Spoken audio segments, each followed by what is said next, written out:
Let's turn back to politics. Tony Fratto is former White House Deputy Press Secretary.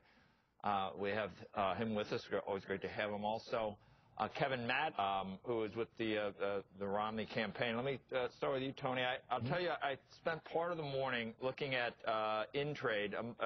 I've watched it closely because you know, it was below 50 for a lot of 2011, but for 2012, it's been above 60, the chance of the president being reelected.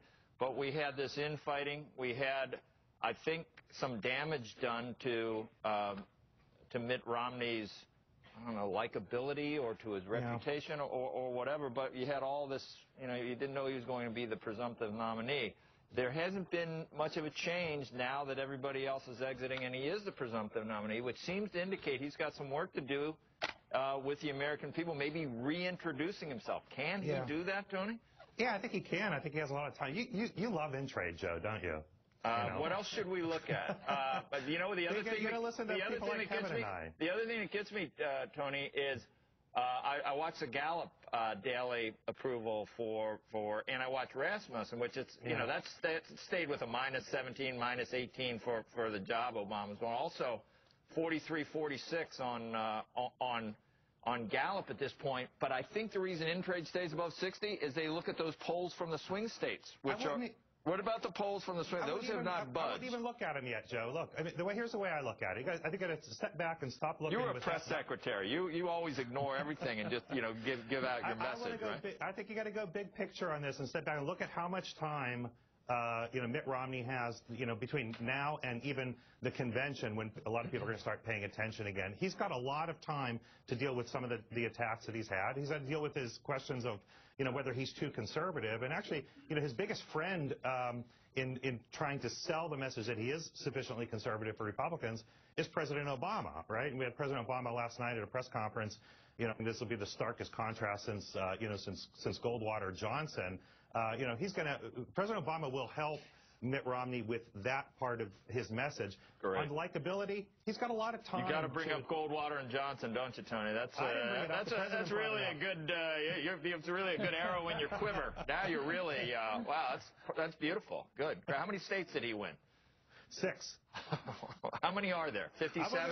How many states are there? 57? I wasn't comparing Mitt Romney to Goldwater Johnson. I know you weren't, but don't even bring up that election, for God's sakes. You're a press secretary. You should. All right.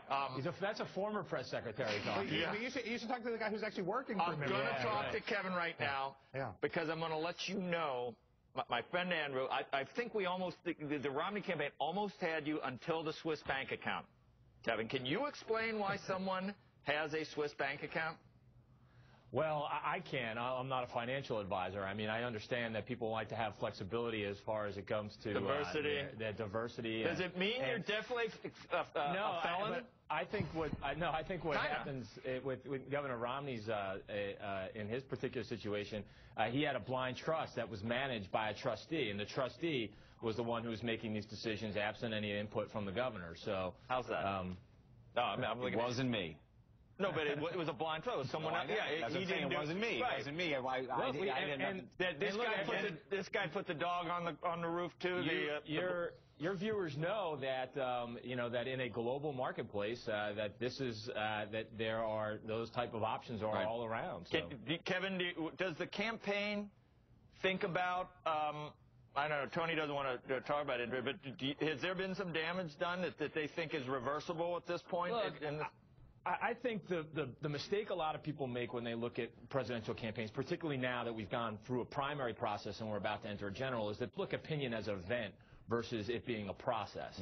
And I think what happens is that many voters, particularly those that are most persuadable, they tend to look at a process like a primary where you're litigating differences every single day and in a very competitive way. They tend to judge it pretty harshly. But now what we're going to have is a general election where I think we're going to be litigating I think Republicans are now going to be focused on where we agree. And where we agree on the issue of the economy, I think, is really going to help Governor Romney's standing with voters. And now we have a very clear contrast about the future with President Obama, and he's the collective opponent for all Republicans. So I think as we begin to look at the general election, as we begin to make very clear arguments about where we want to take the future of the American economy, how Governor Romney would put the country back on track, how that differs with the very difficult 4 years of economic stagnation that we've had, that you'll see those numbers change. Tony, is the time ripe finally for appealing to the 1%, 99%? I mean, yesterday, the president's got a lot to do, right? I mean, he's got an important job.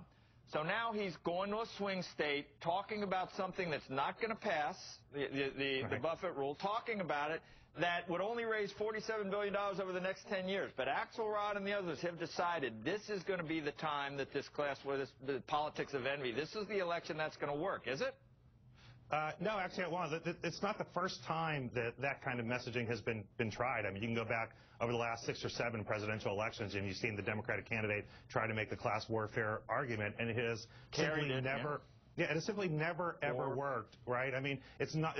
The American people have some ability to look through those kinds of attacks and think about whether they make sense or not, and and they've consistently come down on the side of not buying into that. Now, a little bit of populist interest in that kind of message. There always will be some interest in it, but I don't think it's ultimately persuasive in getting anyone over the finish line, including President Obama. And by the way, he was down in Boca, raising money from the very same 1% last night too. And just on Tony's point too, though. I mean, look.